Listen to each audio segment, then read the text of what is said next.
So what Satanism means to me is opposition and balance.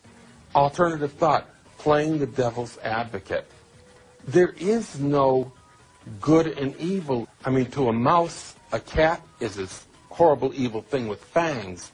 But to the pet owner, the cat is heavenly.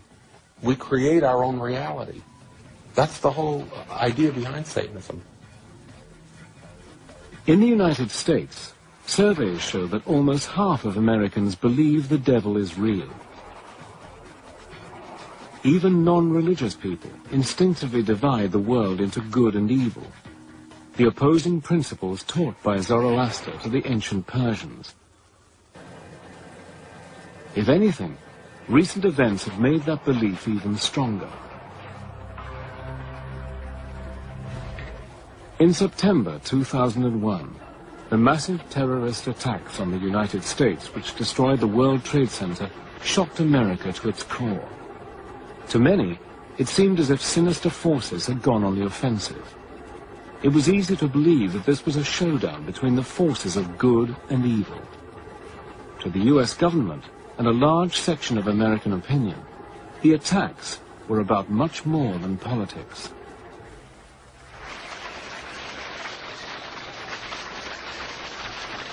We've come to know truths that we will never question. Evil is real, and it must be opposed. You're either with us or you're against us. And if you're against us, by and large, you're going to be working hand in hand with Satan. It was Reagan that talked about the evil empire. Bush talks about the axis of evil. It's classic, ancient, dualistic thinking. In the wake of the 9/11 attacks, President Bush gave the job of catching Osama bin Laden, the man responsible for the atrocity, to Lieutenant General William G. Boykin. But according to Boykin, America's real foe isn't bin Laden. In the general's words, the enemy of the US is a guy called Satan. Since 2001, the draconian measures taken by the US and other governments in the war on terror are uncannily like those of the war on Satan of 400 years ago. Imprisonment without trial, secret hearings, anonymous tip-offs, and torture. We are seeing a similar willingness to justify mistreatment, to justify the removal of rights, the justifiable use of torture against the perceived enemy in the war against terrorism. If you're fighting a war against evil, what begins to happen, I think, is that you end up by turning into the evil that you're fighting. Controversially, President Bush called the invasion of Iraq a crusade.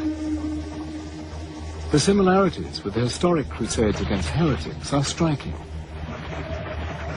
They include a belief on the battlefield that the enemy are not just military opponents, but agents of pure evil.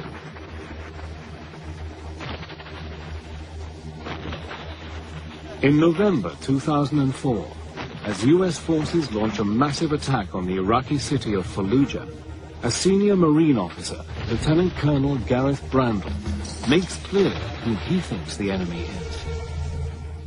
The enemy has got a face. It's called Satan. We're going to destroy it.